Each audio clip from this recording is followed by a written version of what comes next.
वो थे बॉलीवुड के सबसे बड़े सुपरस्टार में से एक सलमान खान। रविंद्र पाटिल ने मजिस्ट्रेट कोर्ट के सामने दिए अपने बयान में कहा कि सलमान नशे में थे, यानी ब्लड सैंपल के साथ पहले ही छेड़छाड़ कर दिया गया था। पुणे में भी एक बिल्डर के बेटे ने अपने महंगे पोर्शे कार से 2 लोगों को मार दिया, लेकिन उसे 15 घंटे के भीतर ही जमानत मिल जाती है। भारत सरकार के आंकड़े कहते हैं कि केवल साल 2022 में ही 4,61,312 रोड एक्सीडेंट हुए।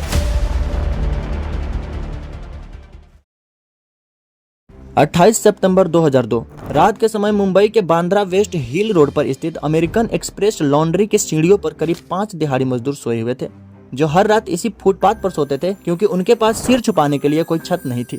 उन्हें अंदाजा भी नहीं था कि अगले चंद मिनटों में उनकी जिंदगी हमेशा के लिए बदलने वाली है। रात के करीब 2 बजे एक सफेद टोयोटा लैंड क्रूजर काफी तेज स्पीड से आती है, फुटपाथ पर चढ़ती है और सोए हुए मजदूरों को बेरहमी से कुचलकर आगे निकल जाती है। इस घोर लापरवाही के कारण एक मजदूर नरुल्लाह महबूब शरीफ की मौके पर ही मौत हो जाती है और बाकी 4 मजदूर बुरी तरह से घायल हो जाते हैं। इसमें ट्विस्ट ये है कि इस टोयोटा लैंड क्रूजर में बैठा इंसान कोई आम आदमी नहीं था, बल्कि वो थे बॉलीवुड के सबसे बड़े सुपरस्टार में से एक सलमान खान।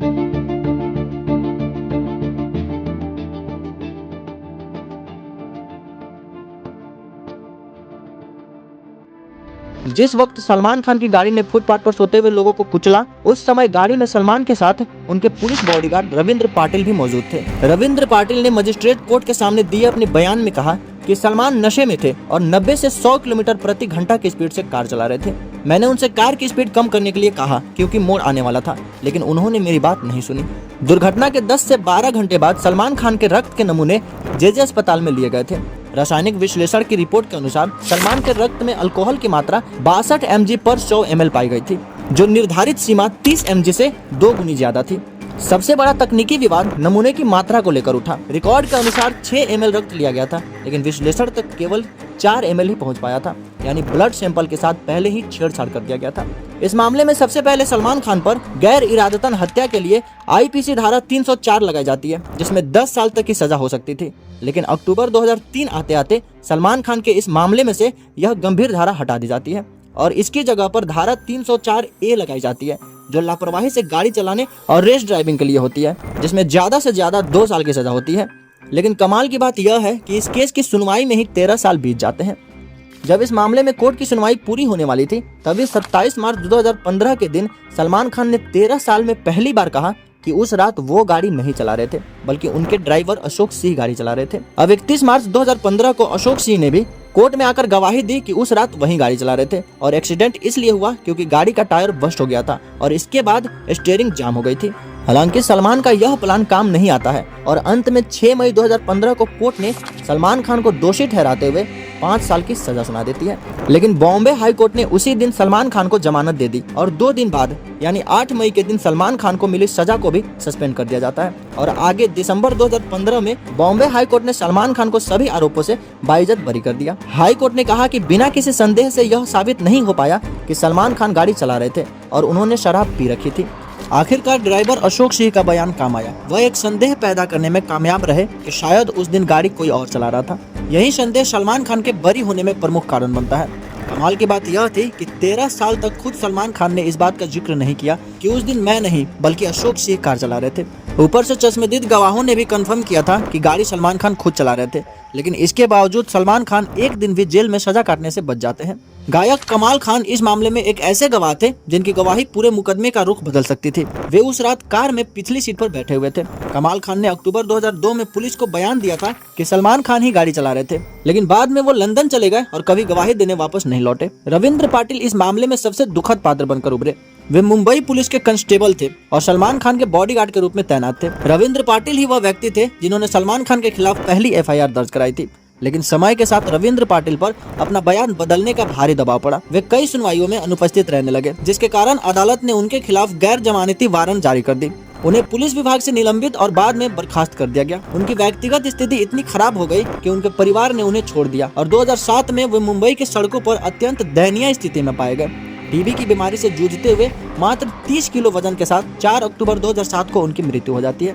दूसरी तरफ दुर्घटना में मर चुके नरुल्लाह के 12 साल के बेटे फिरोज को अपने पिता के मरने के बाद पढ़ाई छोड़नी पड़ी और घर चलाने के लिए अपने पिता की तरह ही मजदूरी शुरू करनी पड़ी। 13 साल तक संघर्ष करने के बाद भी नरूल्लाह के परिवार को न्याय नहीं मिला। हमें तो कोई उम्मीद नहीं कि हाँ कोई फैसला होगा। पुणे में भी एक बिल्डर के बेटे ने अपने महंगे पोर्शे कार से 2 लोगों को मार दिया, लेकिन उसे 15 घंटे के भीतर ही जमानत मिल जाती है। ऐसे ही कानपुर में एक बड़े तंबाकू व्यापारी के बेटे ने अपने लैम्बोर्गिनी से आम लोगों को कुचल दिया, जिसके बाद वह सिर्फ 20,000 के बॉन्ड पर छूट जाता है।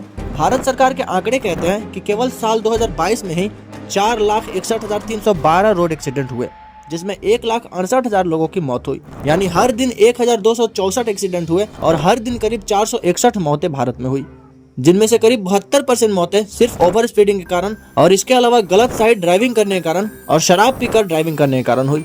जिसमें से सबसे ज्यादा दर्दनाक बात यह है कि मरने वालों में से 76.2% लोग प्राइम वर्किंग एज यानी 21 के 45 वर्ष के होते हैं। सवाल यह है कि अमीर लोग सीरियस से सीरियस मामले में भी सजा काटने से कैसे बच जाते हैं? ऐसे कौन से लूप होल होते हैं जिसका इस्तेमाल अमीरों द्वारा किया जाता है खुद को बचाने के लिए? भारत में अमीर लोग मेनली 5 तरीके अपनाते हैं, जिसमें से पहला है ड्राइवर पर दोष डाल दो, दूसरा सबूतों के साथ छेड़छाड़ करो, तीसरा केस को सालों तक डिले करो, चौथा जमानत लो और भूल जाओ, और पांचवा हल्की धाराएं लगवाओ ताकि सजा कम हो। जैसे 8 फरवरी 2026 के दिन का यह केस, जिसमें शिवम मिश्रा नाम का इस बंदे ने अपने लैम्बोर्गिनी कार से एक ऑटो रिक्शा, एक मोटरसाइकिल और पैदल चल रहे लोगों पर भयानक टक्कर मार दी। शिवम मिश्रा की कार से कुल 6 लोग सीरियसली इंजर्ड हुए, लेकिन शिवम मिश्रा के पिता और वकील ने दावा किया कि लैम्बोर्गिनी को शिवम नहीं बल्कि उनका ड्राइवर मोहन चला रहा था।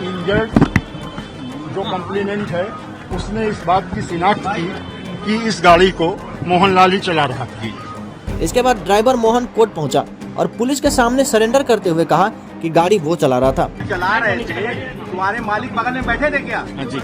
क्या हो गया था उनको? दौड़ा पड़ गया सर। दौड़ा पड़ गया था। तुम्हें कैसे पता चला कि उनको दौड़ा पड़ा? एकदम से उनके हाथ पैर वगैरह कांपने लग गया और ये मेरी तरफ वो गिर गए थे, बेहोश होके मेरे ऊपर गिर गए थे। यानी एग्जैक्टली वही चीज जो सलमान खान के केस में अशोक सिंह ने किया था। लेकिन इस बार सीसीटीवी फुटेज का एक वीडियो वायरल हो गया था, जिसमें कुछ बॉडीगार्ड शिवम मिश्रा को ड्राइविंग सीट से निकालते हुए दिख रहे थे। इसलिए कोर्ट ने ड्राइवर मोहन वाले एंगल को नहीं माना।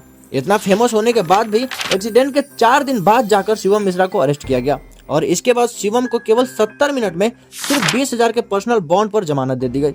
इसके अलावा लैम्बोर्गिनी कार को भी जब्त नहीं किया गया और उसे भी बॉन्ड पर रिलीज कर दिया गया। यानी यहाँ भी गरीब और आम लोगों को न्याय नहीं मिला और अमीर परिवार से आने वाले शिवम मिश्रा को 70 मिनट के अंदर छोड़ दिया गया। ऐसे ही अप्रैल 2016 में भी एक तेज रफ्तार मर्सिडीज ने 32 साल के सिद्धार्थ शर्मा को कुचल दिया। इस गाड़ी को एक बड़े बिजनेसमैन का नाबालिग बेटा चला रहा था, लेकिन एक्सीडेंट के तुरंत बाद ही उसका परिवार एक ड्राइवर लेकर थाने पहुंच जाता है और कहता है कि गाड़ी ड्राइवर चला रहा था। हालांकि पूछताछ के दौरान ड्राइवर ने सब बता दिया और कहा कि नाबालिग लड़के के पिता ने उस पर एक्सीडेंट का दोष अपने सिर लेने के लिए दबाव बनाया था। असल में ड्राइवर को आगे करके एक तीर से कई निशाने साधे जाते हैं। इससे जाँच में देरी होती है, जिससे कई बार असली आरोपी के खून से अल्कोहल बाहर निकलने का समय मिल जाता है। अगर आपको भी लगता है कि हमारा कानून सबको बराबर का अधिकार देता है, तो अपनी आंखों पर लगे चश्मे को जरा साफ करिए। और कोर्ट ने कहा कि जागेश्वर प्रसाद के खिलाफ कोई पुख्ता सबूत नहीं है, तो वो पूरी तरह से निर्दोष है। नई एनफील्ड राइफल के कारतूसों को मुंह से काटकर खोलना पड़ता था। सिपाहियों में खबर फैल गई कि इन कारतूसों पर गाय और सुअर की चर्बी लगी है। बिना मुकदमे लोगों को मारा गया, पेड़ों पर फांसी लटका दी गई और लोगों को तोप के मुंह से बांधकर उड़ाया गया।